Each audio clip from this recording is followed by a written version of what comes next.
Welcome to The Mix, your first stop for cultural affairs. I'm Deborah Roberts, and I have the great pleasure today of sitting here with Felicity Huffman. You know her as Lynette on Desperate Housewives, but she is also breaking out in a brand new role in a new film, which I think is amazing. I just saw it. I don't usually fawn like this, called Transamerica, and it is just an awe-inspiring, haunting, I mean, just amazing film. And I got to tell you, I could not believe that you could pull that off. I mean, you're this gorgeous woman, and I'm thinking, how could she possibly play a transsexual, a man who's transitioning to a woman? And, I mean, were you at all afraid of doing a role like this? I was afraid because I thought I was going to fail. Not because I thought any sort of vanity or beauty were at risk, you know. And that's what I would think at first, that you would worry, like, people think you're, like, unattractive or something to play a male. Oh, my God, it's such a relief to put that all down. I was doing a play once with Anthony Edwards at Williamstown, and I was complaining about, I'm not pretty, I'm not this, I'm not that, and he turned to me and he went, oh, baby, that's not your gig. And so it's not like I was ever a beauty to have something to lose. I mean, I look fine, it's not that. It's not my forte, it's not. So no, it's a relief. It's just a relief. That makeup took me 10 minutes. Desperate Housewives takes me 45. So in some ways it was a nice departure. It was wonderful. I read someplace that you said it was a dream role. Why? Well, because it's so juicy to sink your teeth into. It's such a conundrum. I mean, how do you solve that I'm a woman playing a man becoming a woman? How do you put all those externals together? What's the internal journey? It's a fantastic, wonderful, impossible puzzle. And you say journey, and it's not a film really about a transsexual. It's really more about a journey, isn't it? Yeah, which is credit to Duncan Tucker. He did not write an issue movie. It's not transgendered individuals or people too, and you go, and what are you going to do with the other 120 minutes?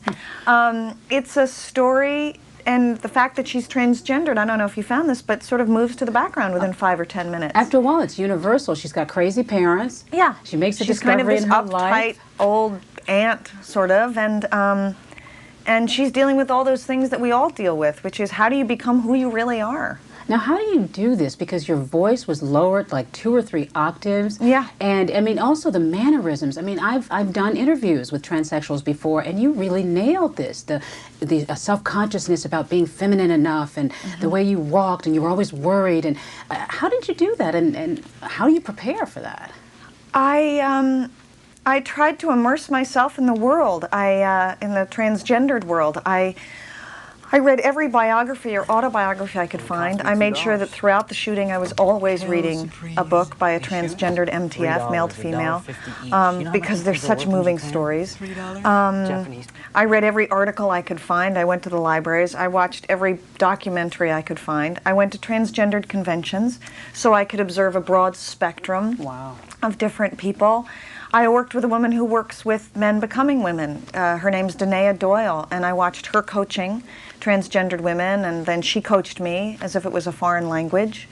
I worked with 2 wonderful women named Andrea James and Calpurnia Adams. Who are in the film. Who, Calpurnia is in the film, and Andrea was a consultant.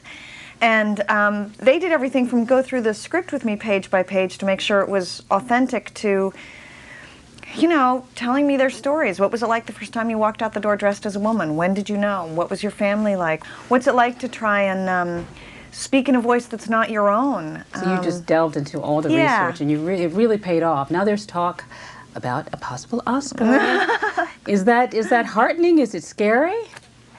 It's so out of my control. It's so sort of pie in the sky. I didn't think anyone but maybe the Atlantic Theater Company would see this play, this movie. Is it your dream, an Oscar? Well, to tell you the truth, there have been a couple times in my small career where in small ways people have gone, this is it, fasten your seatbelt, it's going to happen now. And it was inevitably followed by a year of not working and going on unemployment. So I might have had that sort of, that stuffing knocked out of me, and now I'm just really happy that the film's getting attention. And it really is getting attention. What about the difference between TV and film? Would you like to go and do more movies after this? I love TV. I know I'm a minority, I guess, out there, but I just love it.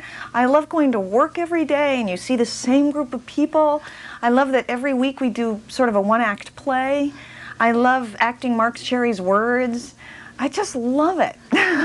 Which a lot of people don't associate with a lot of serious actresses, and you are a serious actress. Is it sort of like mind candy in a way doing Desperate Housewives? Because it is a lot of fun to watch. It's certainly not the same kind of role, obviously, that you pursued in this film. Yeah, the level of difficulty is completely different, but mind candy, it's a joy. I love going there. I love it when all the women are together. My scenes with Doug Savant are fantastic, so it's a lark. And how much do you relate to your character who's trying to juggle it all and who's going crazy in the process? That's why I took the part, or why I wanted the part, and I auditioned for it. I felt like that voice of motherhood wasn't out there. It was kind of that, oh, honey, you forgot your lunchbox. And I was like, where's the crazy mother that's guilty and doing it wrong? Where's that mother? Who forgot the lunchbox, Yeah, who right? forgot the lunchbox and is blowing it. And I thought, finally, a voice of motherhood that I can relate to. And now that she's back at work, I feel the same thing. I read a great article which was, it took a poll. It said, what percentage of mothers feel guilty working part-time or full-time? And it was something like 87.6%. And what percentage of fathers feel guilty? Not missing their kids, but guilty. 0. So I'm really glad that that's up. It's a conversation that's overdue.